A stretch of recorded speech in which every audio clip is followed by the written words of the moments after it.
What's your feelings on time under tension? Because I had a conversation with Kerry Kays once, a British promoter, and he trained Ricky Hatton, the boxer, and he said, look, time under tension, he said, is actually a very good way to avoid injuries. He said, and actually, it's not the amount of reps you do, it's the time under tension. So you could do 6 controlled, stricter reps, which would be better for you and less likely to get an injury than 12 fast reps. So what's your feelings on time under tension, being a very technical trainer yourself? I think if anybody watches my stories or videos and stuff, they'll see we just put up a video of me doing 3 reps, and it took 45 seconds. Wow, what was that on? So I do believe in that slow, controlled. Again, I was an elite powerlifter in my teenage years, in my 20s. Yeah. And it didn't translate to muscularity. Mm-hmm. It only made I was really, really strong. I was stronger than everybody. I get that. When I came to Golds, I was the strongest guy at Golds the day I walked in. But I wasn't more muscular than them.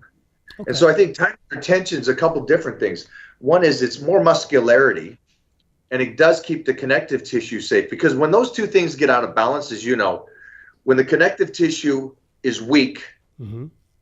and the muscle gets really, really strong, that pulling is dangerous. And so I think controlling the weights, moving through it more like a time under tension contraction is much better for me and my beliefs. And that's how I train. I'll always go back to speed, mm-hmm. just so I don't lose that ability. But I think for everybody out there, slow down. There's no reason to rush it. There's no reason to bounce the weight, to squat, drop into the hole and bounce up. That's not to me. It's not impressive to me to see somebody do that compared to somebody just taking that weight down, holding it, contracting out and bringing it back up. That to me is impressive. I mean, look at the training styles of, say, Branchwan and Ronnie Coleman, and even though they were doing like 5-plate barbell rows, it was very quick. It was very, like Dorian Yates was a lot more stricter and controlled, and he'd hold the contracted reps, especially on back and biceps maybe. And then you got Ronnie and Ronnie that actually had a background in powerlifting that kind of went against the powerlifting style of building strength and doing it more controlled, and it was more kind of explosive. And what's your feelings on that? Well, Ronnie was an ADFPA powerlifter like I was back in the late 80s. Yeah. I knew of him then.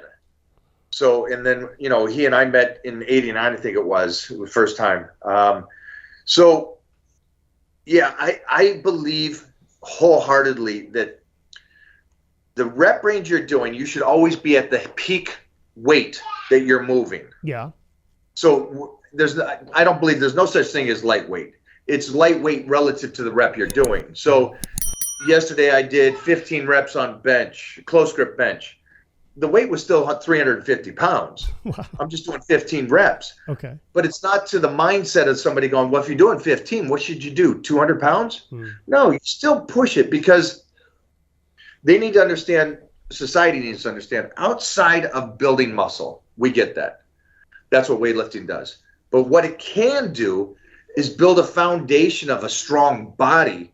Again, I go back to it, that allows you to be a guy that's 150 years old and still doing this. Mm-hmm. So that's the ultimate goal that I would like them to see for anybody that weightlifts.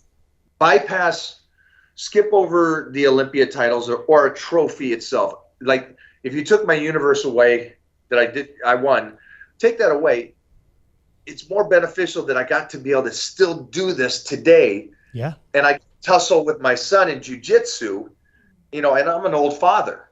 So that's the coolest thing about it, I think, is the most beneficial thing that I want to try to see if there's more to this than the typical, hey, if you do 8 to 12 reps, that's the very best. You do 5 sets of an exercise and you should do four exercises. Well, hold on for a second.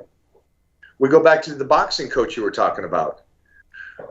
What if you can go in and do 2 exercises, maybe 3 sets each, rep range between 5 and 8, slow it down a bit, and get the same benefit.